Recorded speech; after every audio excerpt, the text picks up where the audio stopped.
Doctor, another point that you hit is that athletes, on the average, seem to die earlier than your average Yes. couch potato. Yes, our librarian. Seems odd. Why, yeah, why is that? Well, it's just the opposite of what you think, and it's because people really don't understand physical physiology. And that is this. With the exception of the 3 black guys from the old Negro Baseball League back in the 1920s, there's never been a professional athlete lived to be 100. Now that should begin to give you clues, red flags. Now these guys are getting paid to train and work out. They're getting the best food, the best trainers, personal physicians, team physicians. I mean, they have it all, right? They're being paid to work out, and they get the best. But yet the average lifespan, when you take all sports, is 62. The new statistics out for Canadian professional football players is 51. Reggie Lewis, who was the captain of the Boston Celtics, died at 28 of a cardiomyopathy heart attack, a simple nutritional deficiency. Let's see here. Walter Payton died at 45 waiting for a liver transplant from a simple mineral deficiency disease, which I treat all the time. We can reverse that disease in a few weeks or a few months with a simple supplement, and he died waiting for a liver transplant. And then we just recently had a 16-year-old boy, Wes Leonard, from a little high school in Michigan. There were 2 teams fighting for the last slot in the playoffs to be the state champions. This just happened a couple of months ago. Yep. And Wes Leonard was 16 years old, and the teams, it was 55-55 at the last buzzer, so they had to do a prophetic term, sudden death playoff, right? So he catches the tip-off, 3 or 4 dribbles down to the basket, slam dunks it in like 3 seconds after the whistle to start the sudden death.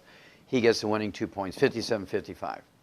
His teammates are lifting him up because they're so excited, and he drops dead of a cardiomyopathy heart attack. The same thing that Reggie Lewis did, 17 years earlier. And see, the medical system hasn't learned anything, because we eliminated that disease in children 25 years ago in China. In China, these cardiomyopathy heart disease that these athletes die from is called Kishan disease. It's one province doesn't have the selenium in the soil there. And these kids, like 13 out of 100, are dying from this heart disease when they're little kids. So my wife and I went there in China, and we did 1,200 autopsies on these kids, on kids under the age of 10. And the Chinese government now gives every kid this trace mineral when they come to class. They haven't lost another kid in 25 years, okay? Because the government make sure, under penalty of severe punishment, if the teacher fails to give those kids that pill every day.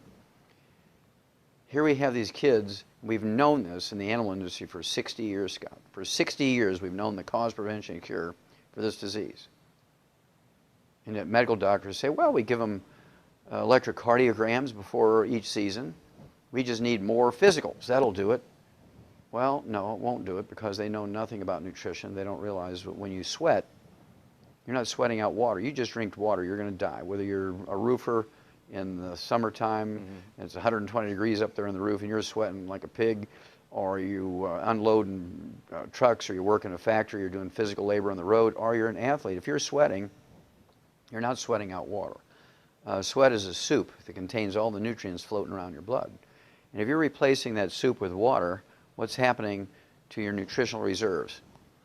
Replacing the soup with water, your nutritional reserves go down, and when you reach a certain level, below a certain line, you die.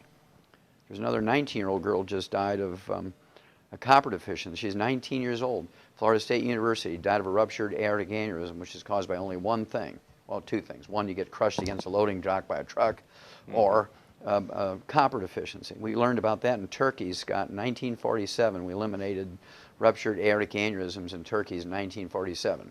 So she died of something that a turkey wouldn't even die from, because medical doctors know nothing about nutrition. They all should be put in jail for it.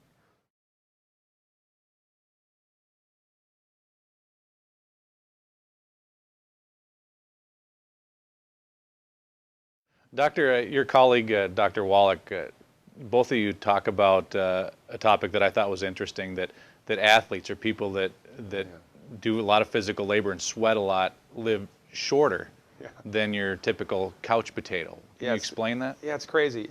We need to make a distinction here. there's never been a professional athlete that's lived to be over 100 years old. And quite frankly, when you look at professional athletes who've retired, you know, I mean, they don't look that good, right?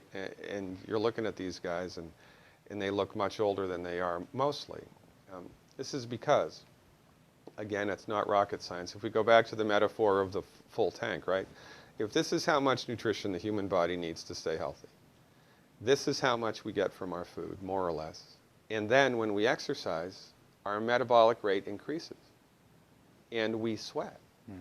So when you exercise, just like stepping on the gas in your car, you burn through the oil and the gas and everything that much faster. So here's how much we need, here's how much we get from our food. And then when we exercise, we burn through our reserves quicker. And then something breaks. That's why that kid a couple of months ago, that high school basketball player, died of a cardiomyopathy heart attack. Cardiomyopathy heart attacks, which is your heart enlarges and then basically bursts, right? There's only one thing that causes that.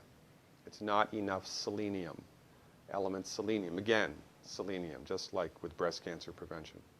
If that kid's doctor should be thrown in jail. It's his doctor's fault that kid, if that kid was my patient, he'd still be alive. Because cardiomyopathy heart attacks are not genetic. They are not caused by a voodoo curse. It's because your body, in his case, ran out of selenium, and then the heart burst. Why? Because it didn't have enough selenium, period. This is why we have a big healthcare crisis in the United States, because the people that are driving the bus of healthcare in the United States are trained in drugs and surgery only. And for 100 years, the MDs have gone out of their way to kick the naturopaths, the homeopaths, the chiropractors, the osteopaths, the acupuncturists to the back of the bus. It's a travesty of biblical proportions here. We do not have health freedom in this country. There is not a level playing field. There is no fair market of medicine in the United States. Medicine in the United States is profits-driven, it is not results-driven, and it is completely dominated and manipulated by MD-directed, allopathic, reductionistic, pharmaceutical-centrist medicine. And don't get me wrong, drugs and surgery will save your life when they're indicated. I can prescribe drugs as a naturopathic physician. In 20 years of clinical experience, I've needed to prescribe drugs less than 10 times.